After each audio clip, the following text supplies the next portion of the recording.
HS House is a family home that is located in a gated community in a central location in Ahmedabad. It was an existing row house which was quite old and was not aging very well. So the clients wanted to build a new house which was more modern, which incorporated services in a better manner, and they just wanted to add one more space which was like a more multi-purpose kind of a space where they could have a home theater or a gym or something like that. The existing house had 3 bedrooms along with a living space and a dining space and a kitchen. They did believe in Vastu and they wanted certain principles to be accommodated, but they were open-minded as to the restrictions of the site as well and understood how we could create a balance between both aspects.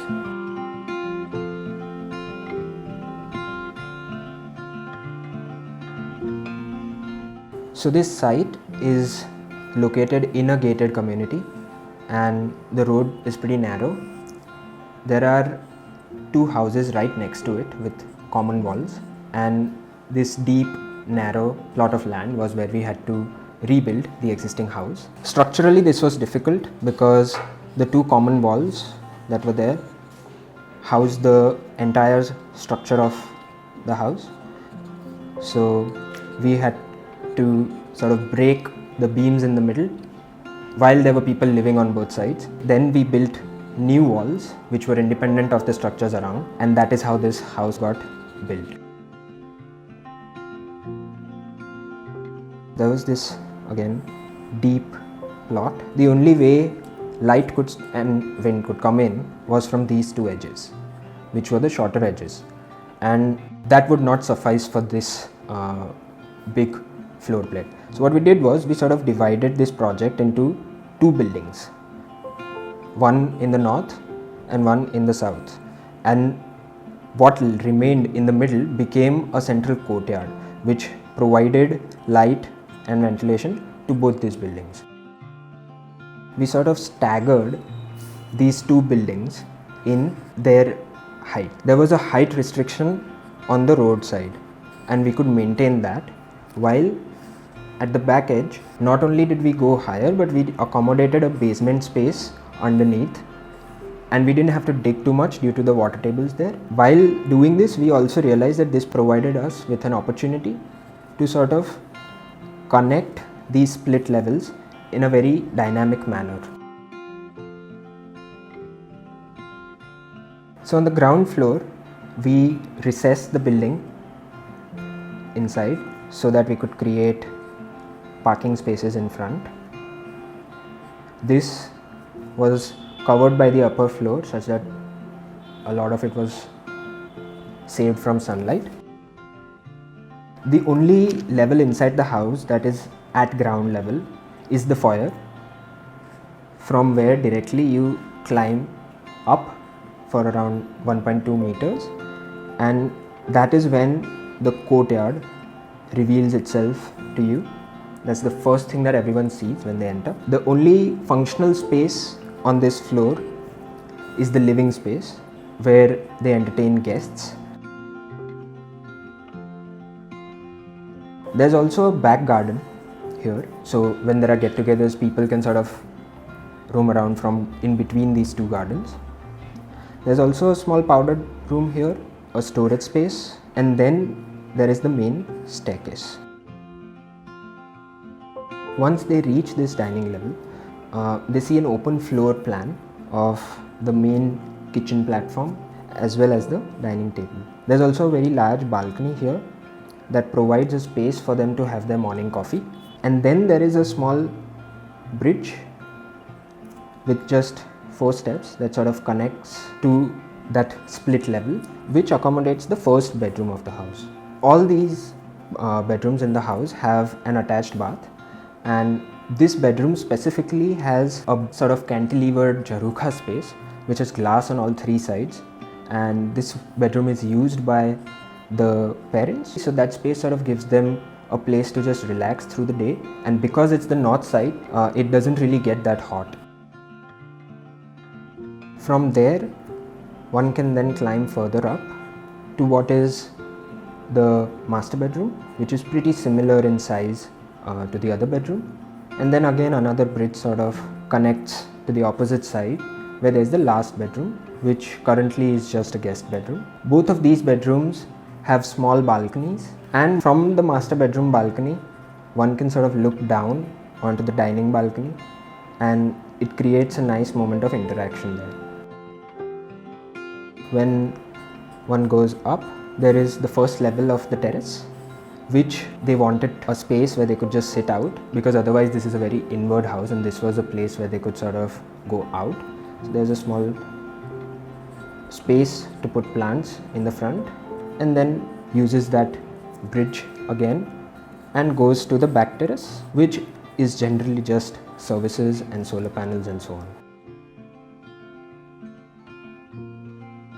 The courtyard is a very important part of this house. At the top there is glass paneling, which is done consciously to make it hotter in the summers.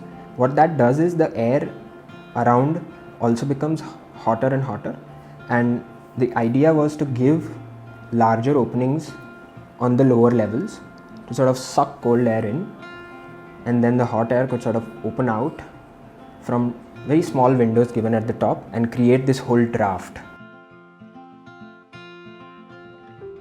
So we used a laminated glass which would not break easily, and also the metal grid is supposed to sort of reduce the size of each individual opening such that it would be very difficult to enter. So this metal cage, what we did was the sides of it have been made by using individual small glasses, whereas at the top we've used one full plane of glass which also is laminated, but in that laminated two pieces of glass, the top glass is reflective, so it does get heated but it doesn't let that much sunlight enter as well.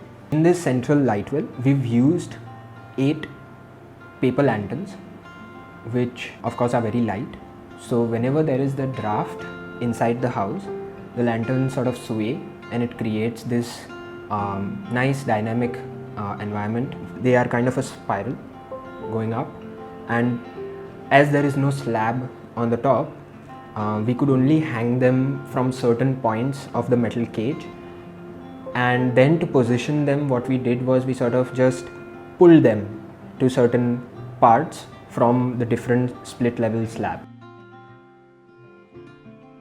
All these lanterns were somewhere close, either near a staircase or near the passage, so that whenever the bulb sort of just went out, it could easily be replaced. The other important feature of the house is the exposed concrete. We thought of creating this shell in itself, which not only just stands in itself but sort of appears to have been fit between two existing blocks, and it continues on till the length of the entire house. So structurally these two parallel walls make the whole house stand. We embraced this concrete structure and sort of let it be exposed. Not only that, we added a couple of small walls here and there, which then we also, even though they were not structural, let them be exposed concrete walls.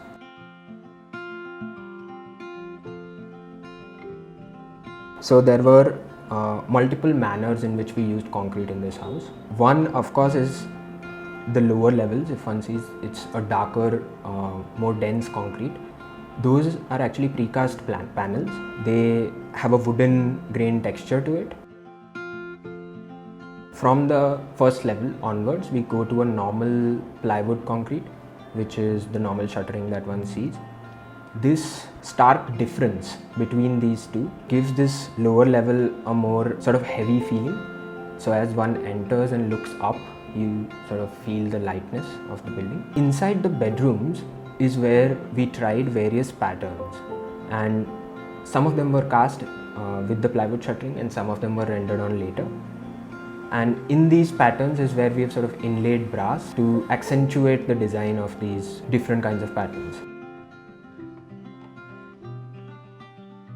In the entire house, the public spaces have a Kota stone flooring and the private spaces have a laminated wooden flooring.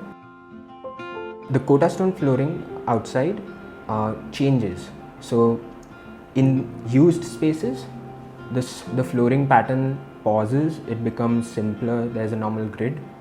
And then there are the movement spaces where the pattern becomes dense and it becomes dynamic, sort of leads you to where you need to go, gives you directionality.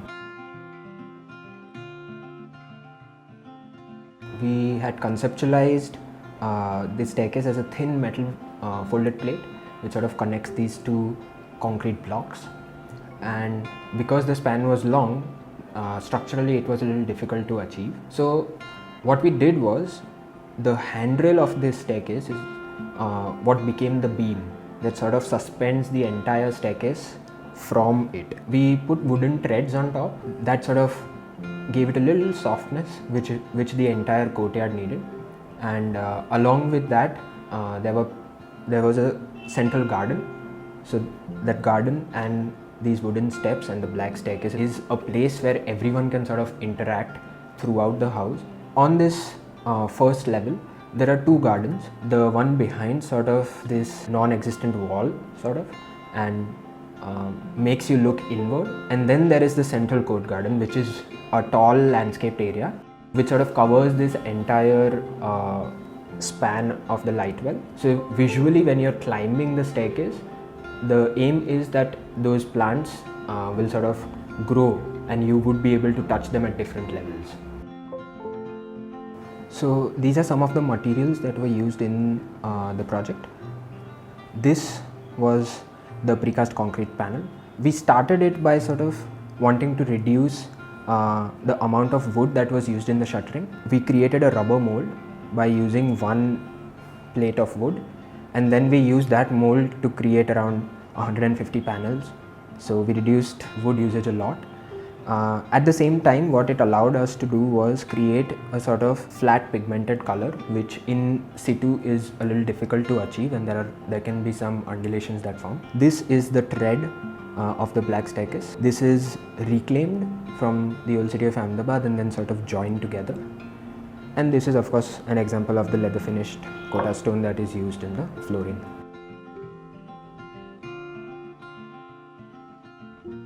I touched elements of passive design, structural complexities, looking at a specific material in multiple manners. One doesn't need to design every nook and corner, and it is the entire atmosphere or the vibe of the space that achieves that.